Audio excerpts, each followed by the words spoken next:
And we're back. You're listening to Fault Lines with Jamarl Thomas and Shane Stranahan, and our guest, Scott Ritter. He's a former UN weapons inspector and WMD whistleblower, and you can follow him on Twitter at Real Scott Ritter. Scott, thank you for joining us. How are you doing this morning? I'm doing great, thanks. Yourself? Good. Yeah, better for having you again. Thank you for being with us. We're talking about your recent article on RT. I'm going to just read the title of the article so folks can find it. No, Trump's firing of Defense Secretary Mark Esper doesn't mean there's going to be a military coup in the U.S., quote unquote. Again, an article you wrote up, I believe, last Tuesday, early last week, over on RT.com. And we've been talking about this on the show, replacing Mark Esper with Christopher Miller, and under him with Doug MacArthur as Secretary of Defense and Deputy Secretary of Defense. I was a speculation about what's going on here. When he did this, New York Times and other mainstream sort of establishment media outlets were all hammering Trump for planning an alleged coup. That was at least what they were intimating, but it was stated pretty explicitly a number of times. And then there was just this general sort of dark atmosphere around these accusations. That's what a lot of they were talking about. I was thinking maybe preparation for a withdrawal from Afghanistan. There might be more than meets the eye here. But Scott, what's your take? Why did he do this?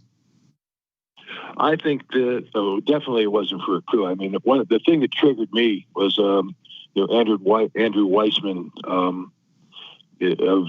Mueller special prosecutor fame or infamy, put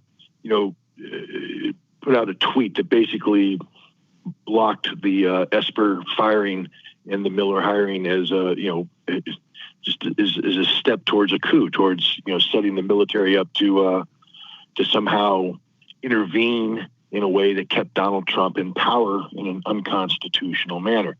And as somebody who spent a good deal of time in the Marine Corps and who had taken the oath to uphold and defend the Constitution and understands how important that oath is to anybody who wears the uniform, I just took serious umbrage at Weissman, who never wore the uniform, by the way. Yes, I know he took an oath as a special prosecutor, which he violated numerous times with Enron, with his prosecution of a senator in Alaska, and I believe with what he was doing with Mueller. This is a man who wouldn't know the Constitution to hit him in the face, or at least wouldn't know how to uphold the Constitution. But I took umbrage at that.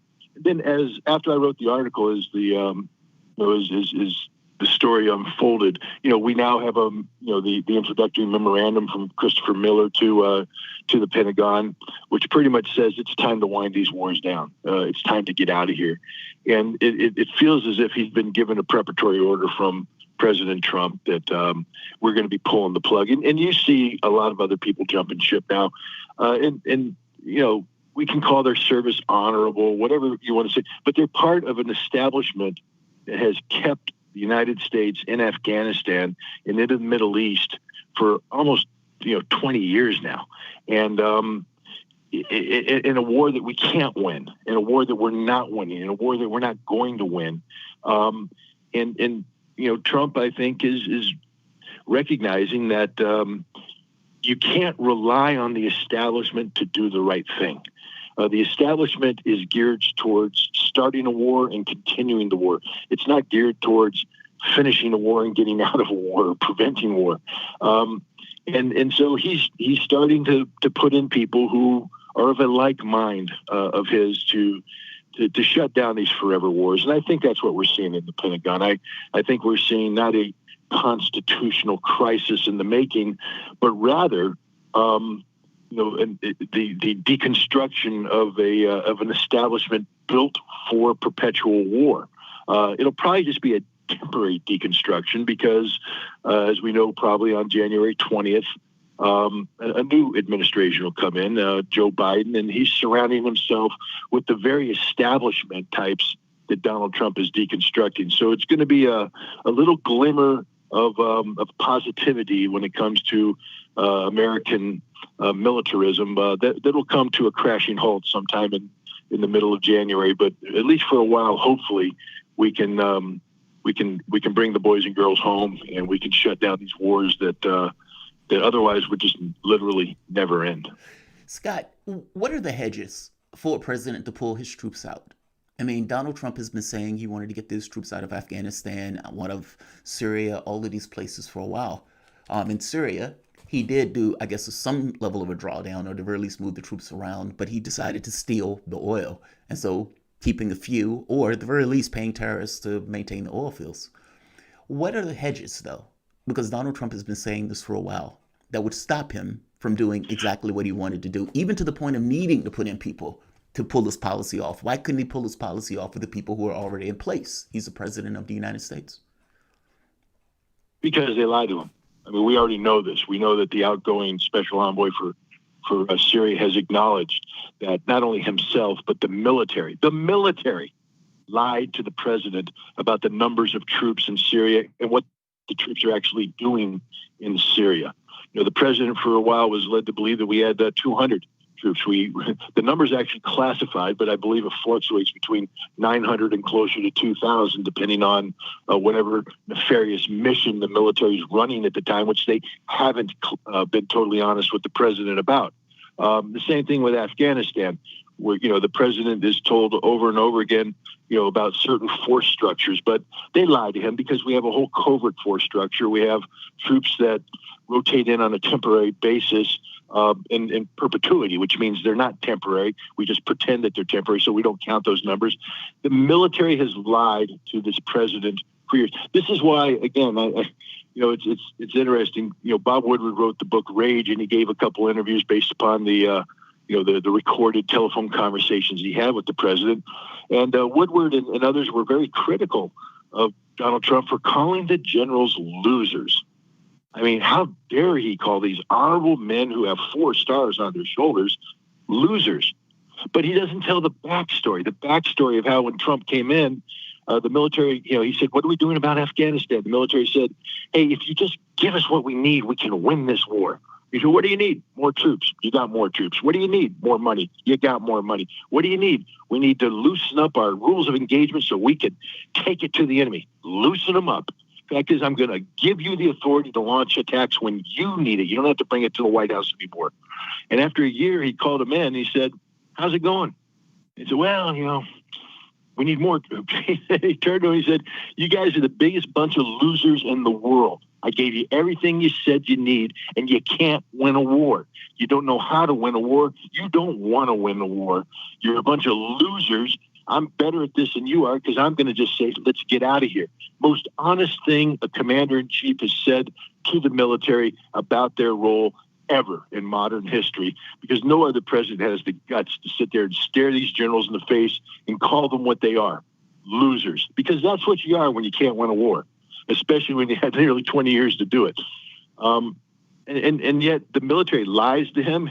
They because this is about this. We've turned Afghanistan and the Middle East into a career machine. And what that means is, in order for you to get promoted now, you have to do your pump into Afghanistan. You have to do your tour. You have to get your package. The package, of course, are the medals and the badges, the accoutrements of combat that you get to put on your chest and then walk around and say, I am I'm a proven combat leader now. That's what the military has become. It's a fake machine because it's not real combat. I mean, I'm not belittling it. People die, but it's counterinsurgency warfare. It's low intensity.